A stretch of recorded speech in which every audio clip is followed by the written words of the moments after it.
I am professional wrestler Kris Rex, and if you're hearing my voice, that means you're listening to the Bear of Texas podcast. I am Chris Carpenter, better known as Kris Rex, and for the last 9 years I have been traveling up and down the roads as an independent professional wrestler. I have had the opportunity to train, work with, and share locker rooms with some of the best to ever step foot inside the squared circle. My co-host is Alex Alcazaz, aka the Bear of Texas, a journalist born outside of Lyon, France. He moved to the United States at the age of 4, and his love of sports is what led him to become a sports writer. And with 7 years under his belt already, the sky is the limit for this young Texan. Together, we mix my knowledge and professional experience with his research and sports journalism to bring you a unique view on Vice TV's hit series, Dark Side of the Ring. This is Dark Side of the Podcast.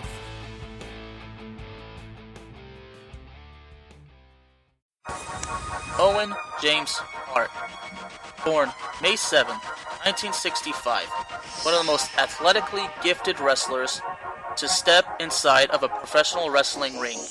He was a former IWGP Junior Heavyweight, WWE Intercontinental, a 2-time WWE European, and 3-time WWE Tag Team Champion. Owen was a man known as a prankster, heart of gold, who loved his family, and was equally as loved by his peers.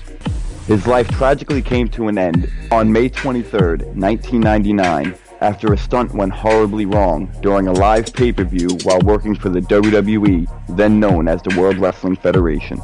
His death would not come without controversy. Was his untimely death just a freak accident, or was it blatant negligence? Ladies and gentlemen, I am Alex Alcazaz, aka the Bear of Texas. And I am professional wrestler Kris Rex. And on today's episode of Dark Side of the Podcast, we discuss the final days of Owen Hart.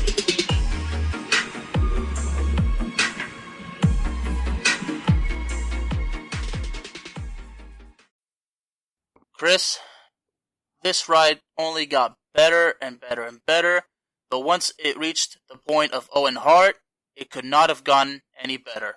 Or I should say, it couldn't have gone any more intense. This was the season finale for Dark Side of the Ring, and it was definitely emotional.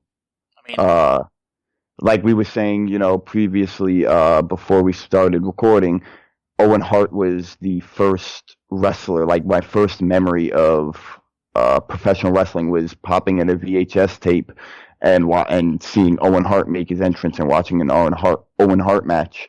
And so that was like my first memory, and I was hooked on wrestling since. So to grow up watching him and watch that pay-per-view as a kid live, this was something that reliving it definitely was like, oh, like my heart stopped. I had water in my eyes, Kris, I would be lying to you if I told you that I did not tear up in this episode because, ladies and gentlemen, as silly as it is, I did tear up. And I did bawl a little bit because this really got to me. Now, unfortunately, I could not watch Owen's best days. I mean, not at least live because this was, I was very little. But I was glad I had the subscription to the WWE Network where I was able to see everything Owen did. And by God, Owen was one hell of a talent. 100%. He was part of one of the greatest wrestling families. Mm-hmm. And he was really kind of, he was the youngest one, and he really broke out on his own for his athletic ability. He was doing backflips and high drop kicks and what we would say spots today, the spot style wrestling. He was doing that, and people couldn't keep up with him. He was that good. And they showed a lot of the family videos of Owen, and they show that he really didn't take wrestling as seriously as the other Hart members.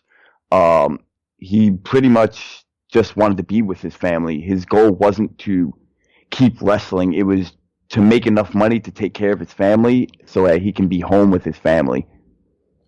And to say that he was devoted to his family is an understatement. Yes, he was the youngest out of, I believe, 12 children. And as Kris mentioned, the flips and the talent, I mean, Chris Jericho said he was basically a real version of the character from the Karate Kid. Yeah, I like that he made that analogy. And Chris Jericho even said he was influenced by him. But like I said, his heart was always with his family. It was always family first.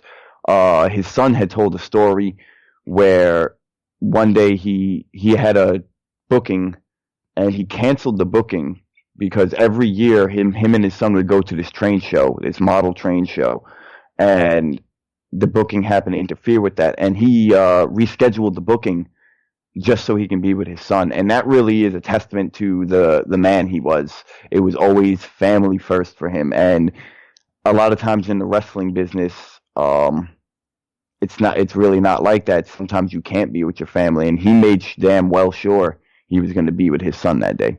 Mm-hmm. And as his widow Martha explained, he was on the road 250 days a year. Like, he would be on the road for 10 days straight and come home for 3 days. And then the process would repeat. Yeah, they actually showed a video of Owen Hart saying that it's a rough life, but hopefully in the end it'll be worth it for his family. And that was really touching, because everything he was doing was to kind of get out the business, Mm-hmm. He was doing whatever it takes, to put food on the table, because for him, there was nothing above family, He was like, it was family over wrestling. I mean, it's like you said, he was not as passionate about it as his brother. Yeah, and he also starting out, he was kind of like always in his brother's shadow. Mm-hmm. And then they had the one-on-one match at Wrestlemania 10, which was an amazing match. And it really put the spotlight on Owen Hart. He kind of stepped out of that shadow and showed that he can be his own man. And just because his last name was Hart doesn't mean he should live in anyone's shadow. And that was a really excellent match. If you have the WWE Network, go watch that match if you've never watched it. Even if you have watched it, watch it again. It's such a greatly put together. And that match is what kind of started his push in WWE.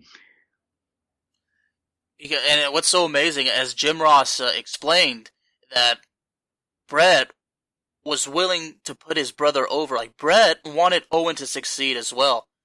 Bret just wanted Owen, Owen should succeed too. And it's amazing how Bret was so devoted to helping his brothers, make it in the wrestling business as well. Yeah, I mean, that's where that family over everything. I'm going to take care of my family. I want to make sure my family's eating. My family's making the money. My family has a good position in this company because he's a great wrestler. And here, let me prove it to you. Put him in the ring with me and let us do our magic. And they definitely did do magic. But Owen Hart wasn't, like you said, as passionate about it as Bret Hart. And we've seen that during the Montreal Screwjob.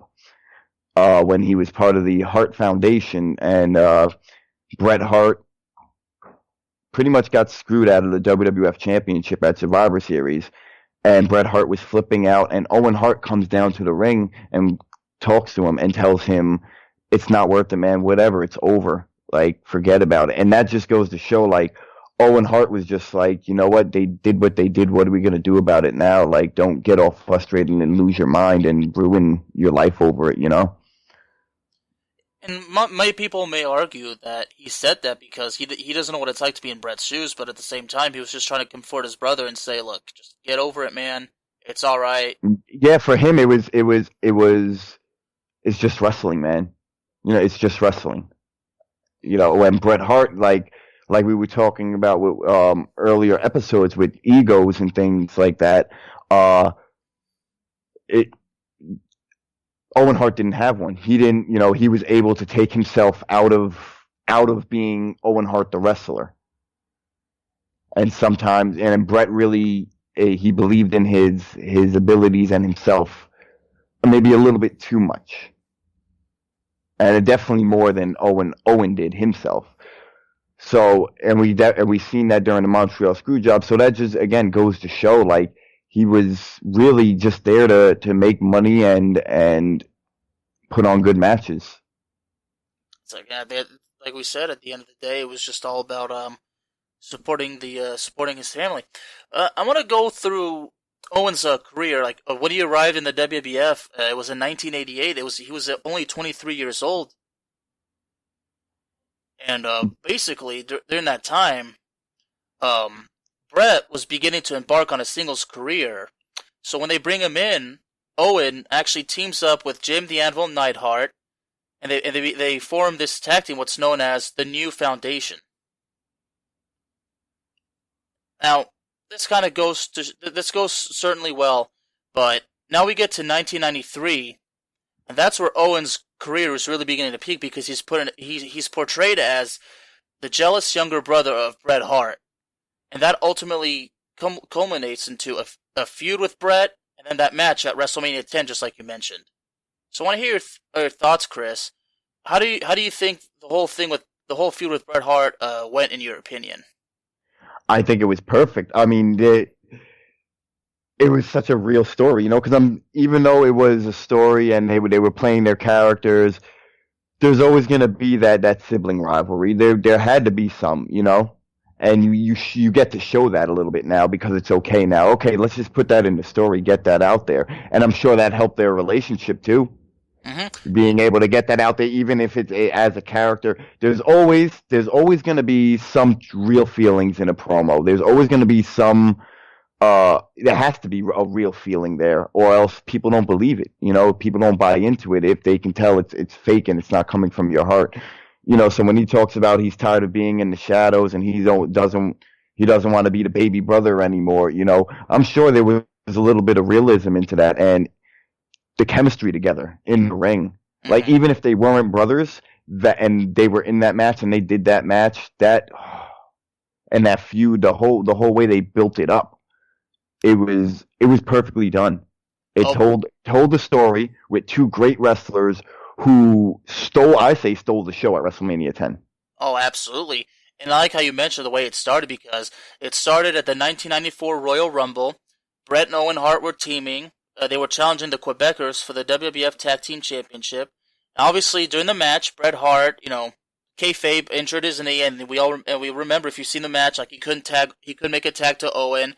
Then Owen would get frustrated, and the match ended up being done via referee stoppage because Bret Hart obviously couldn't continue. So they set up to where Owen snaps and starts attacking his brother, targeting the knee, and then he just kind of runs backstage because we all remember that Owen basically cut an infuriating promo where he accused his brother of being selfish and holding him down. And then, you know, that's just a perfect way. I mean, especially in a sibling rivalry, that's just the best way to start it.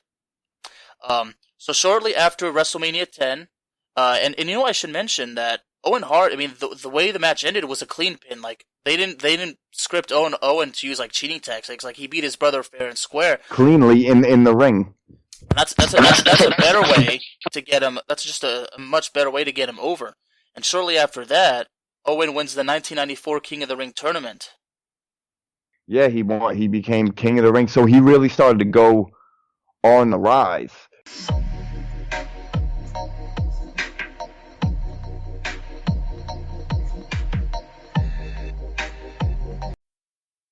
As we get to the Montreal Screwjob in 1997, after that, things start changing within WWE. They start doing more raunchier product. They usher in what is known as the Attitude Era, and we've covered it before. There was a few mistakes with the Attitude Era, but it is widely like one of the most popular eras in professional wrestling, and it was starting to become more reality based. And they said that Owen Hart really didn't. He was a great wrestler, but they couldn't really put a character on him. And one of the things they came up with for him during this time was doing an affair angle with Deborah. Mm-hmm. And he rejected that big time. He 100% rejected it, and he said, I don't even want my wife to even have a thought, and I don't want my family portrayed as if I'm cheating on her and I have a broken family, you know. So again, family came first, even in the storyline. You know, he turned that down. He said, no, I'm not doing an affair angle. So they thought of bringing back the Blue Blazer. Now, Alex, give everybody, you know, an idea of what the Blue Blazer gimmick is.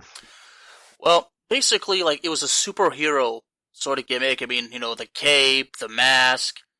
He was actually obviously, you know, a good guy character. But as Kris mentioned, they could not find anything because this was turning. Now, before I want to get too deep with the Attitude Era, I mean, what's sad is the fact they couldn't come up with anything.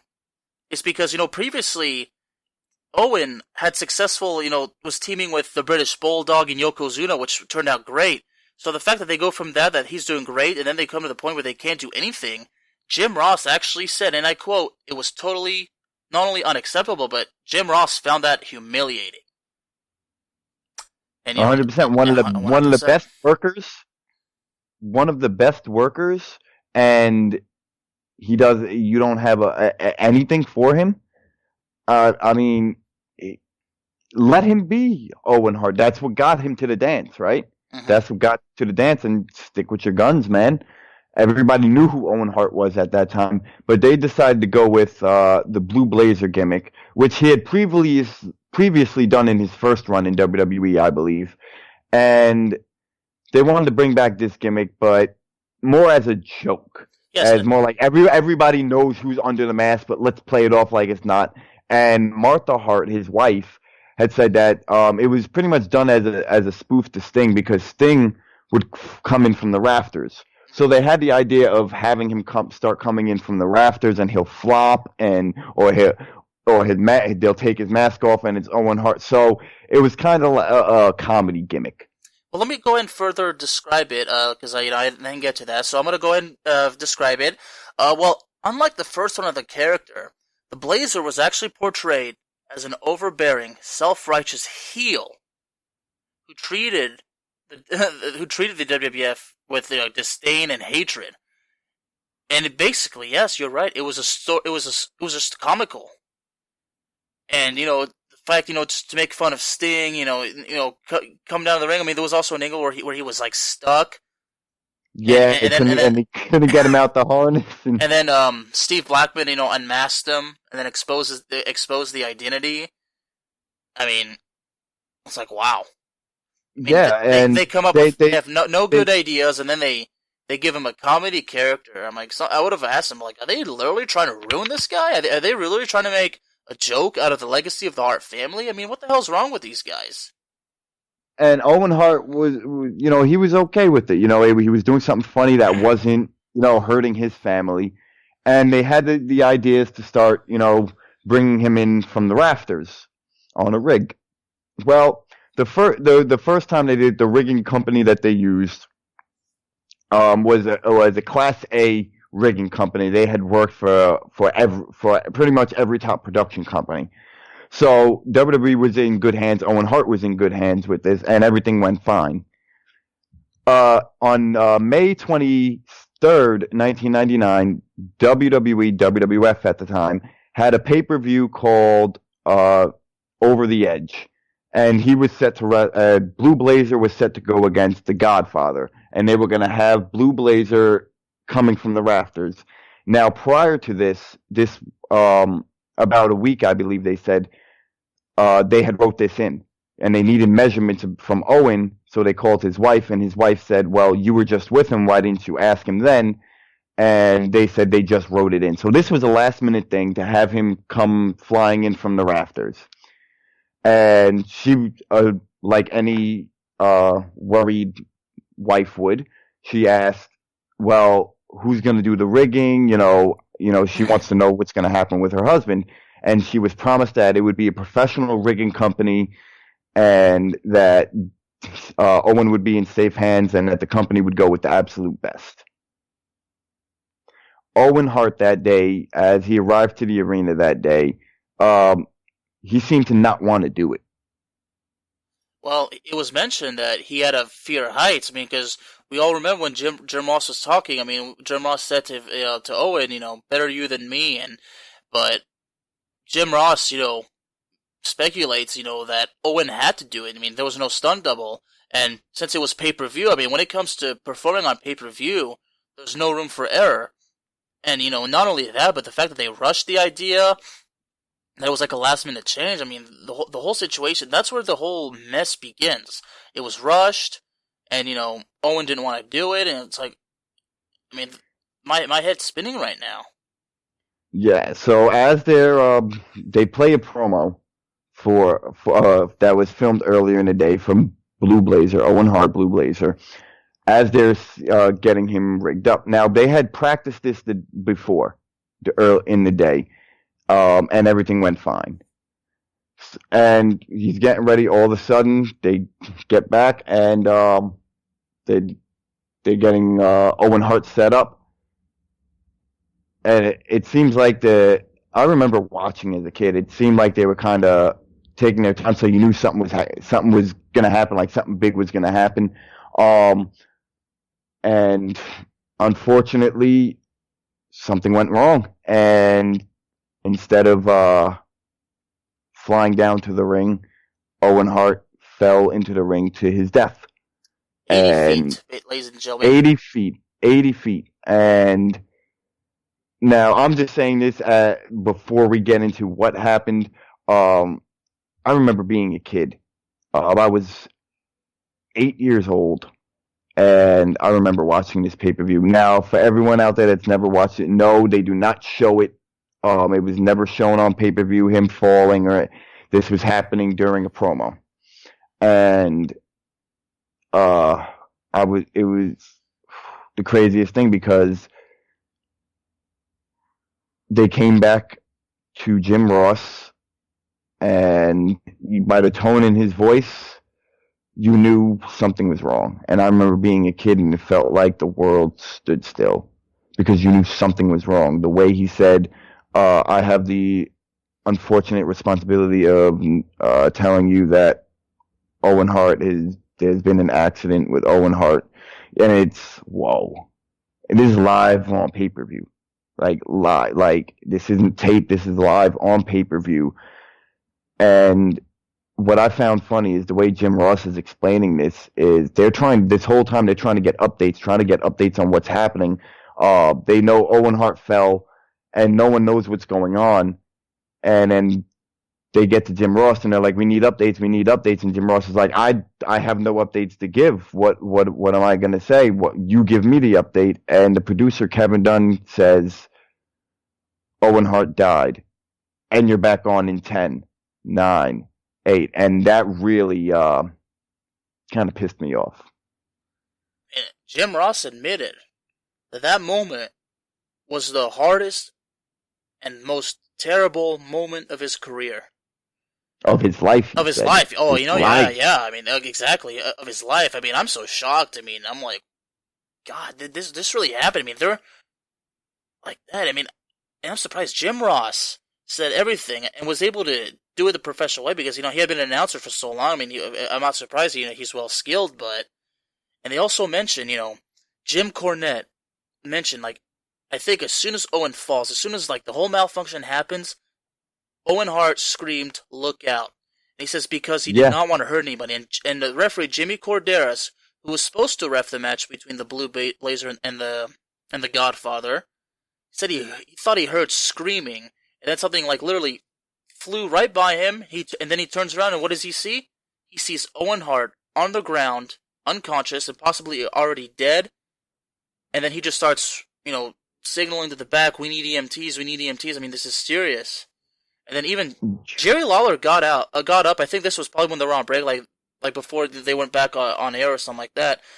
Jerry Lawler, got to the back, and then they're all saying he was already, like, the Godfather said that Jerry Lawler was pale, like in a state of shock. And then he goes back out and just goes to the commentary table. And when Jim Ross brings up the update, I mean, I saw the look on Jerry Lawler's face, the way he reacted. He was like telling himself, "This is not happening. This is a dream. This did not happen."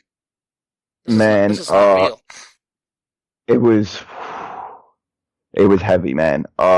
As you guys can tell, the whole tone of the show just changed at this point because it's still heavy. It's still a crazy situation, something crazy to think about, man. And the fact that they continued the show. That's another thing that really got to me. Now, as a kid at 8 years old, I didn't understand, but as an adult, and someone in the wrestling business, like, that was a murder, not a murder scene, but that was a crime scene. Someone just died. You have to figure out what happened, and they continued the show. Unbelievable. that's left a bad taste in my mouth. Like literally, someone just died in the ring, and you're gonna have guys go out there and wrestle. I mean, if I had been one of the wrestlers, I would not have been comfortable stepping in that ring because the fact that Owen fell 80 feet like that, the ring's probably damaged. I mean, maybe somebody else could get hurt. But yes, The ring was damaged. the They ring was, said and his blood a was all few over the pieces place. of the work. His blood was all They said a few pieces of the wood had like caved in and broke.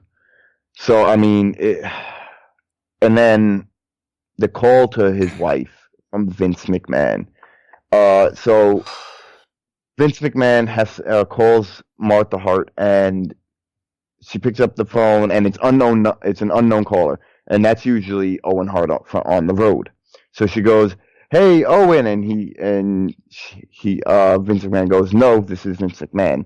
And Owen Hart's been known. I've heard a few stories as a huge prankster, and he's known to prank call people, and he's done it as Vince McMahon before. So she thought it was Owen Hart trying to prank her, and she goes, "Owen, stop!" And she goes, "No, this is Vince McMahon," and he proceeds to tell her that Owen Hart fell. There was an accident and Owen Hart fell. And she's like, "What do you mean?" And he goes, "Somebody will call you soon." I mean, to get that call, man. And it's amazing, too, because Vince, I'm not sure if Vince knew that Owen was dead, or maybe Vince just did not have it in him to tell Martha. But anyway, a few minutes later, she gets the call, and it's the doctor that was treating Owen, and he gives her the unfortunate news that Owen is dead. Yeah, and they actually wanted to fly her out to tell her the news, and she said, "No, just tell me, just get to the point, tell me what happened." And like anybody hearing that news, she broke down. And she didn't want to believe it at first. Of course, you don't want to believe something like that, No, not at all. And it's so sad. I really feel for her and her family. And when we get to the point, where Owen's son, Oj, I believe that's how his name is pronounced, he didn't even know what was going on. And I think he mentioned he was in his basement. I think he was playing in the house's basement. And then I think and then he mentioned, one of the next door neighbors came and, comforted him and said, your mom's crying, and, he was just a kid. I think he was like 7 or 8 years old. I mean, he doesn't know what's going on. And he's like, well, why is my mom crying? But still, he's not told. So that night, he and his sister are in a bedroom. And then that's when the mom comes in and says to them, your dad is dead. And then he even Oj mentions that night, not him, nor his sister or his mom was able to sleep. I mean, if I heard such news... How could you? How could you? Had I heard such news, I probably wouldn't be able to sleep for days. When my father passed away, when I got to... I didn't sleep for a few days. It's... How can you sleep? And it's just knowing that, such unfortunate. There's no peace there at that, You can't sleep because you want to know what's going on. There's a lot of things going through your mind. There's a lot of answers that you want. You go through a psychological form where, you just can't sleep. What's up? How's it going? You already know my voice. You know who I am. This is Down to the Playmaker Silence from the Playmakers Podcast. And I just want to take some time and talk about Anchor FM, as we've been using Anchor FM for over 2 years now, and it's been very good to us. It's been very great for us. So for those of you who are trying to get into the podcast world and you need a hosting platform and you don't have the budget and you want to do something free just to try it out to see where you at, try Anchor FM. Anchor is the one-stop shop for recording, hosting, and distributing your podcast. Best of all, it's 100% free and ridiculously easy to use. And now, Anchor can match you with great sponsors who want to advertise on your podcast. That means you can get paid right away. So when you hear this, it sounds good enough. But I'm telling you right now, give it a shot. Anchor FM, by it being free, it gives you opportunity to step into the podcasting world and let you do your own thing.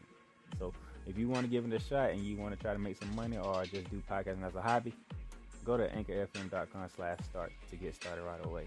And remember, once you get started, hit us up at the Playmakers Pod so we can listen to you at the show. Good luck.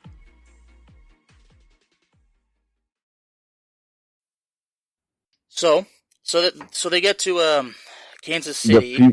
They get to the funeral. Mm-hmm. The funeral. When they showed the footage of the funeral, showing was amazing. It was like nothing else. You said there was so many people that she didn't expect to show up. So many fans showed up that they actually amplified through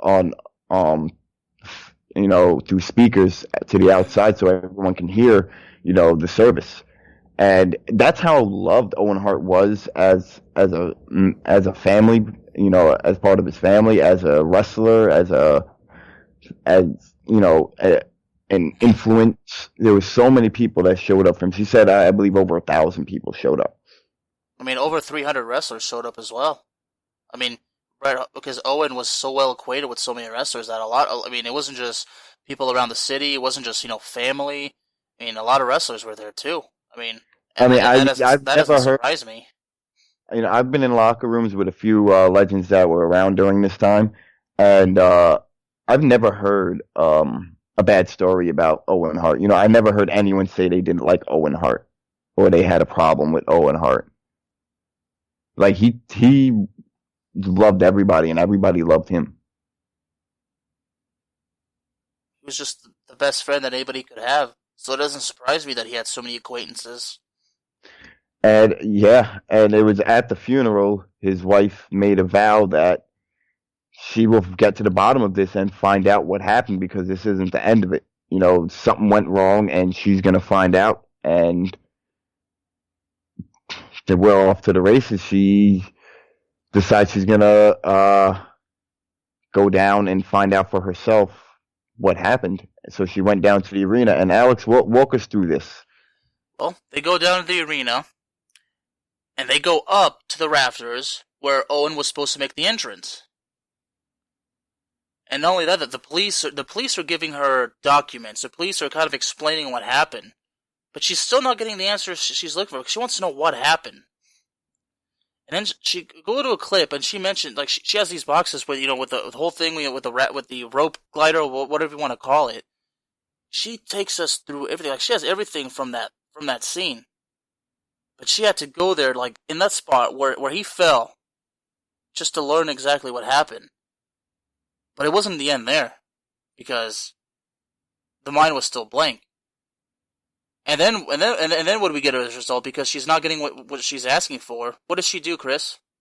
She goes to Vince, and what does she do? What does she do? She brings a lawsuit on Vince McMahon and the WWF for negligence. Mm-hmm. Wrongful death and negligence. Because the evidence that she found is the clip that they used to glide Owen Hart. Okay, it only took 6 pounds of pressure. 6 fucking pounds of pressure to snap and let it loose. Mm-hmm. And here's You're talking about a guy that was 240 pounds. Okay, and come on. Where was the professional company? Because that obviously wasn't a professional rigging. They used something that was for a boat, for sailing, for setting the sail. And that's what they used to glide a 240-pound man 80 feet. And and here was what I mentioned too. Like, they told him a certain thing. As long as you don't pull it or anything, you'll be okay. And Martha mentioned Owen did not pull it. So this has me thinking, Chris, was Owen lied to? Was his safety risked that way, and he was told false safety information? I don't think he was told false safety information, but I believe that they had switched the hooks, because Martha said that they had done a practice run, and it went well. Nothing happened, and she believes that they were using the professional grips. I'm not sure the exact term of it, but it's made for for this exact purpose. And then the clip that they used only takes 6 pounds to snap. So somewhere along the lines, the clip was switched. And Owen had no idea. Wow. And now we get to where she sues Vince. Folks, you better get ready for this, because what I'm about to tell you is what Vince did in response. And this is probably going to piss you off. I mean, it pissed me off. Vince, I think what we'll say, Vince countersues. That's right. He sues the widow. But not only that, he wants to move the case, because she sued in a court in Kansas City. And Kris, and Vince wanted to move the case to Connecticut. And do you know why? She can't sue for punitive damages. Exactly. What in the hell was that? A woman who just lost her husband in a freak accident like that, something that should not have happened. She wants answers. She's not getting the answers. She's got 2 little kids, and who no longer have a father. She's not like that. She sues you, and then you sue her back. God, God damn it.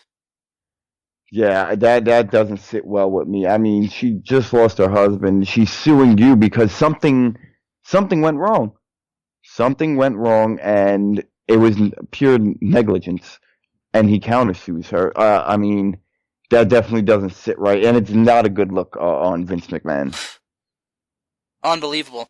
And we get to a press conference about the whole thing, and then a female reporter is telling Vince, this is obviously negligence and whatnot. And he basically says to that woman, I resent your tone. And that reporter does one of the bravest things. Well, she says to him, well, I resent your sarcasm. I resent your tone, lady. This is not the time. And then he started saying how the man died. And all she was asking was answer her question about negligence.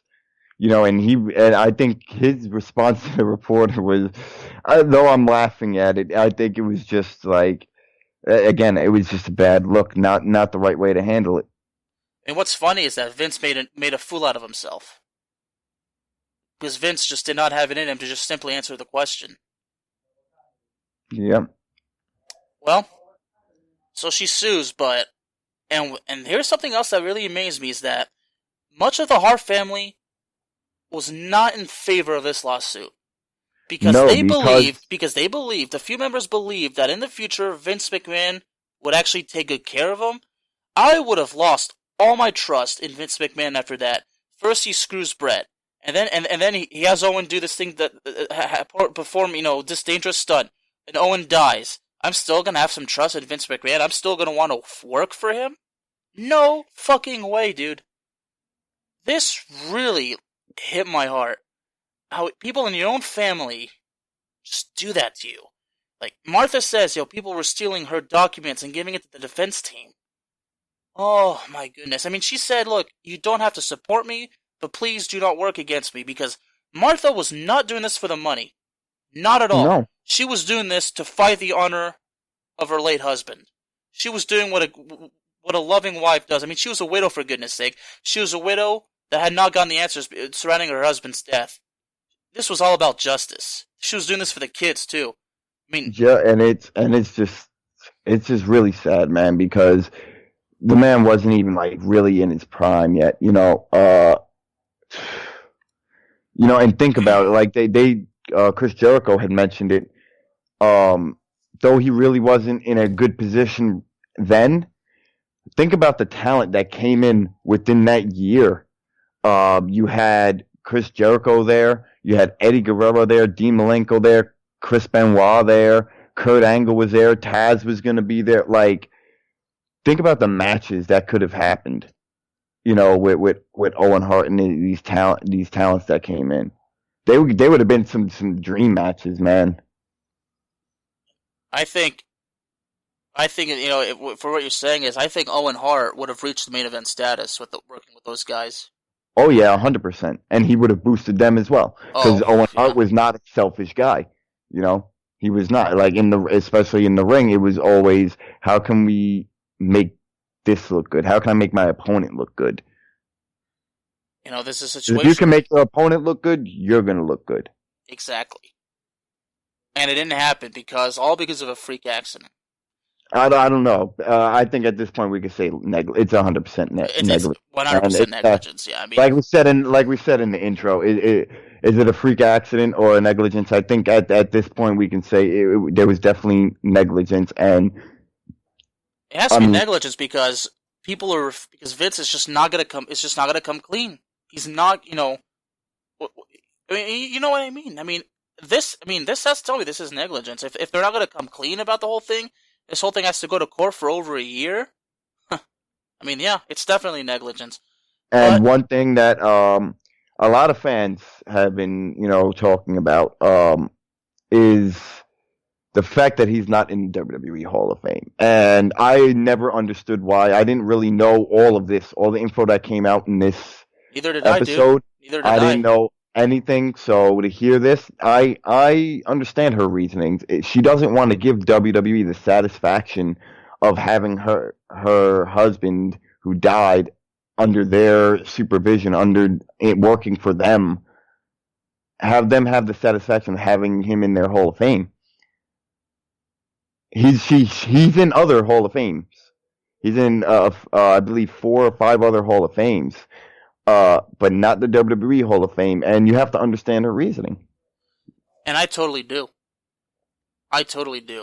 Because just like you, I wondered why. Why is he not in the Hall of Fame? But now we know. And how Owen's son, Oj, said it, I applaud him for it. And I say amen to that. And I mean, he doesn't want his dad being in the Hall of Fame.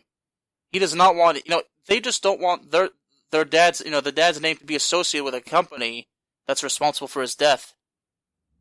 100%. I agree with that. And you can't blame them for it. Yes, as a wrestling fan, who wouldn't want to see him in the WWE Hall of Fame? But Martha does bring up a good point in that it's not real. There's no real Hall of Fame. No. There's no real Hall of Fame. It's the WWE Hall of Fame. She feels it's just to make money off of guys and put on an event. That's how she feels in her heart. And again, she has every right to feel that way and to not put her husband in the Hall of Fame. Now, I've seen today that Dark Side of the Ring had put out for the first time Owen Hart officially licensed merchandise on Pro Wrestling Tees. Really? Yeah. So that's awesome. Like, we have officially licensed Owen Hart merchandise, and I believe the money goes to the Owen Hart Foundation. I'm 100% sure. I'm 100% sure it is. It does. Yeah, I'm pretty sure it does. And the Owen Hart Foundation is a foundation that she started in his name because he wasn't just a wrestler; he was a great human being. And what the Owen Hart Foundation does for human beings, they help people with homes. They help kids get into schools, and they take care of people, and they pretty much do it in the honor of Owen Hart because that's what he would have done. Mm-hmm. And that's how his legacy, should be remembered, as who he was as a human being.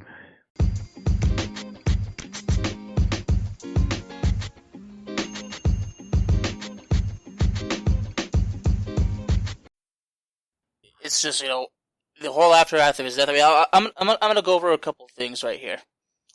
And I didn't know this until I was doing research. In June 2010, Martha filed another lawsuit. I mean, well, before I go to this lawsuit, what ended up happening, folks, is the lawsuit is, they ended up settling, and an $18 million settlement was given, but again, it didn't help. I mean, as Martha said, it wasn't about the money, it was about justice, but in June 2010, Martha filed another lawsuit because they were using Owen's name and likeness, as well as personal photos of the Hart's family, in a DVD that was known as Heart and Soul WWE DVD, and she sued because due to the failure of royalty payments.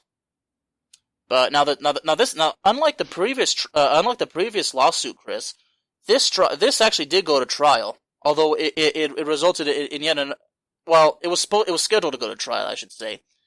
But they were able to reach another settlement, obviously for undisclosed reasons. But you see, like, it amazes me, like, even after, long after his death, I mean, they're still gonna think it's okay, to use his name, his likeness, and put personal photos, on a DVD that, that's, like, sponsored or being produced by WWE. I don't know the legalities behind that because WWE does own their footage. This is something I've actually been looking into the last couple of days, because of another situation that had come up, on the legalities of, yes, you may own the footage, but do you own the right to use those people in the footage?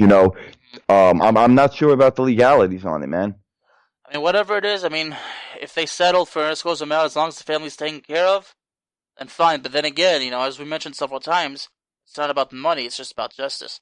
And, as far as his legacy, Kevin Owens, actually, he named his son after Owen Hart, and I think the name Owens is also kind of a tribute to Owen Hart. Yeah, he named his son after Owen Hart and decided to use his ring name as Kevin Owens. And that's definitely a nod at Owen Hart. He touched so many people and influenced so many people in pro wrestling, myself included. Like I said, that was my first image of professional wrestling. So he impacted lives, whether he knew it or not. I mean, it doesn't surprise me, but I mean, as we close out this episode, I mean, there was no better way for Dark Side of the Ring to end the series. There's no better way. Yeah, and we're actually, as we're approaching the anniversary, too. I mean, that was some nice maneuvering there. I mean, the anniversary is 3 days from now. 21 years. Yep. And I actually haven't watched that pay-per-view since I was a kid. I mean, I can't. I had posted it on Twitter, yes. When I was talking about the memories. I haven't watched that pay-per-view since. I watched a lot of the stuff from 98, 99, but I just haven't watched that pay-per-view, and I kind of want to, but I don't want to now. After seeing everything, I was like, maybe I should watch it. And now I don't know if I want to. I mean, I wouldn't because the only thing that, I mean, it's only gonna all that's gonna be on my mind is Owen. Like, I'm not even gonna pay attention. I mean, the fact that we mentioned that the show was not stopped and it went on. I mean, let me take a look at the card. I mean, the main event was Stone Cold defending the championship against The Undertaker, and then Shane and Vince were the guest referees, and I think Undertaker ended up winning. But I'm like, wow. But even if I do watch this pay-per-view, I mean, I have no interest in watching it because the only thing that would be on my mind is just Owen, and I'd have a bad image in my head of Owen suffering. The next night on Raw, the Raw that they did the next night, man, I did watch because I watch all the Raws, like, so it plays one after the other, and that episode came up, and it's hard not to feel sympathy and to have emotions watching that Raw. And after watching this episode, Kris, I think a lot of wrestling fans, the sympathy they have for Martha and the kids and for Owen, there's never been more sympathy up until this episode aired. Like, the respect and the praise for Owen has never been more through the roof. I mean, people. And you know what? Let me tell you why. Because now people know the truth, the whole truth, and nothing but the truth. Amen to that. I mean, for 21 years we've been wondering. And we finally have it, and it's come clean. I mean, Martha Hart, was finally able to tell us the whole truth, the truth, the whole truth, and nothing but the truth. And honestly, I mean, I can't say I'm grateful for it. I mean, honestly, I'm glad I know because it's only because I care about Owen and his family. Because I want Owen. I mean, justice for Owen. I mean, Owen deserves justice. I mean, for what happened, it shouldn't have happened. And the whole aftermath, everything was ridiculous. The fact that he wasn't like these other stories we've had in this season. He wasn't on drugs. He wasn't drinking alcohol. He didn't kill anybody. He didn't assault anybody. I mean, he was a genuine human being that tragically lost his life before he was even in his prime. And all he wanted to do was take care of his family. That was his goal, was to not wrestle and to take care of his family. I mean, the dream he had in life was just to be a good father and a good husband. That's it, man. That's it. You know, this is kind of another sad day because this is the last episode we're doing for now. It's been a hell of a ride with you, Alex. It has been. We've been doing this the last 8 weeks, and each week I feel us getting better, and our chemistry is getting better, and we're becoming better friends. You know, we talk. I would say regularly throughout the week. We talk, and we talk about different bullshit, and it's really been nice getting to know you and doing this show. I would, again, I want to talk. I would definitely want to talk to you about see what we can do with this show, or maybe do another show, or but I definitely don't want this to be the end of our ride. But for right now, it's the end of this ride, and I just want to thank you for being my co-host and actually coming to me with this idea of doing it, and I really do appreciate it, man. Well, Kris, you're very welcome, and it was an honor, such a great honor to do this with you. And I am forever grateful because I didn't want to do this just to boost my career, just to get my big break. I want to do this because I want to have fun. I want to work with a wrestler. I mean, this is a dream come true. Now, folks, just so you know, it's just going to be a brief hiatus.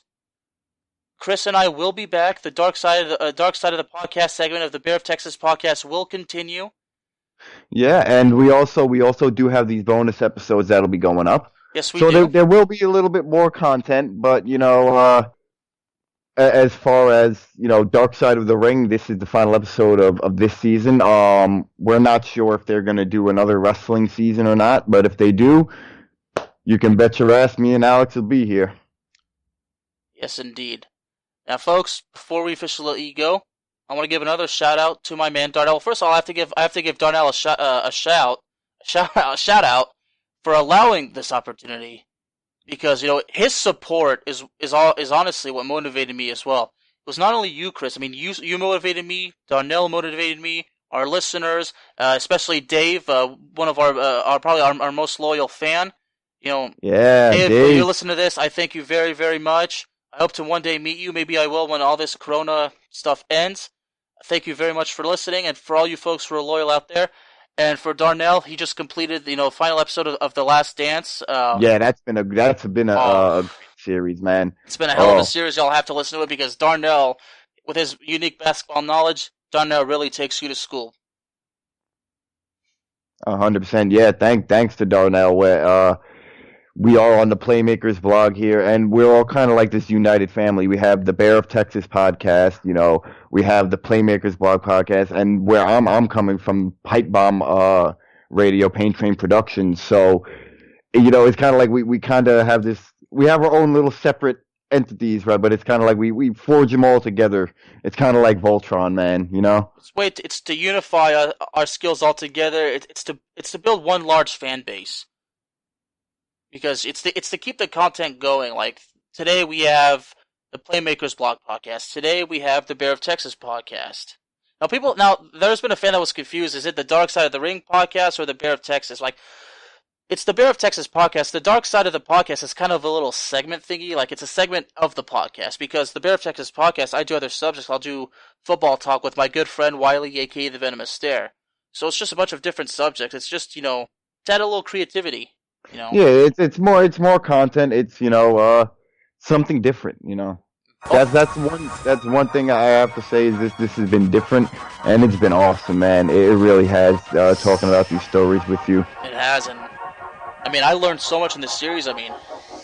It's like you're going to school, but you're gonna learn things. You're gonna learn things the hard way because you're gonna learn something that you never thought. Like, wow, this really happened. This television series, it changes you, folks. If you haven't watched any of these episodes yet, You have to do it, and believe me, it will change your life. Folks, thank y'all very much. Kris, it was such an honor. Folks, don't worry, Kris and I, we will be back. You can bet on that. Thank y'all very much. Y'all have a good night. Bear of Texas and Kris Rex, out.